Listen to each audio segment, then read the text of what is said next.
हरियाणा में बीजेपी की खट्टर सरकार की पता नहीं युवाओं के साथ क्या दुश्मनी है। युवाओं को बेरोजगारी कहते हैं, हरियाणा के अंदर खट्टर साहब की कम हो रही है, लेकिन खट्टर साहब ग्रुप डी की 13,000 पोस्ट के लिए 13,75,000 हरियाणा के युवाओं ने आवेदन किया और जब वो परीक्षा देने के लिए आए तो आपने इंतजाम के नाम पे कुछ नहीं किया।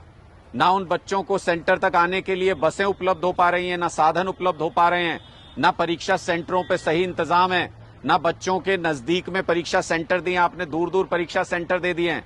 युवाओं को क्यों परेशान कर रहे हैं खट्टर साहब? आप तो कहते थे बेरोजगारी की दर घट गई है, फिर एक ग्रुप डी की पोस्ट के लिए 1,000 युवा क्यों आवेदन कर रहे हैं?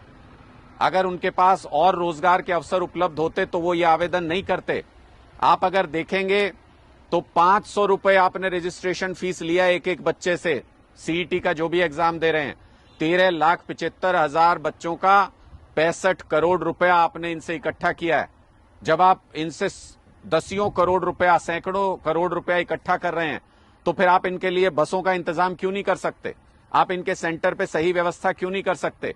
आप युवाओं के लिए रोजगार की सही व्यवस्था क्यों नहीं कर सकते?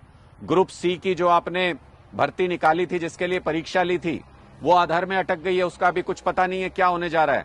और ग्रुप डी में पूरी तरह से अव्यवस्था अभी से नजर आ रही है। पूरी परीक्षा के दौरान बच्चे बसों के इंतजार में सड़कों पर बैठे घंटों तक, बसों के ऊपर मैंने ऐसी तस्वीरें देखी जिससे बहुत दर्द होता है देख करके।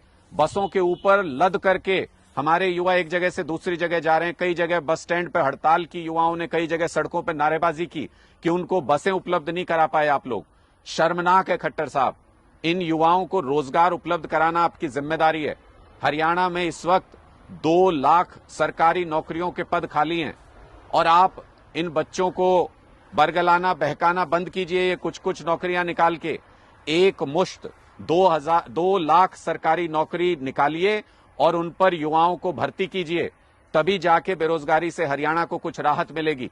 अगर आप इसी तरीके से अव्यवस्था और परेशान करते रहे युवाओं को, तो खट्टर साहब याद रखिए, यही युवा हैं जो आपकी सरकार को उखाड़ फेंकेंगे और अपनी नई सरकार लेकर के आएंगे, जिसको युवाओं के बारे में फिक्र हो, जिसको युवाओं के रोजगार के बारे में फिक्र हो, जिनको इन युवाओं के भविष्य के बारे में फिक्र हो।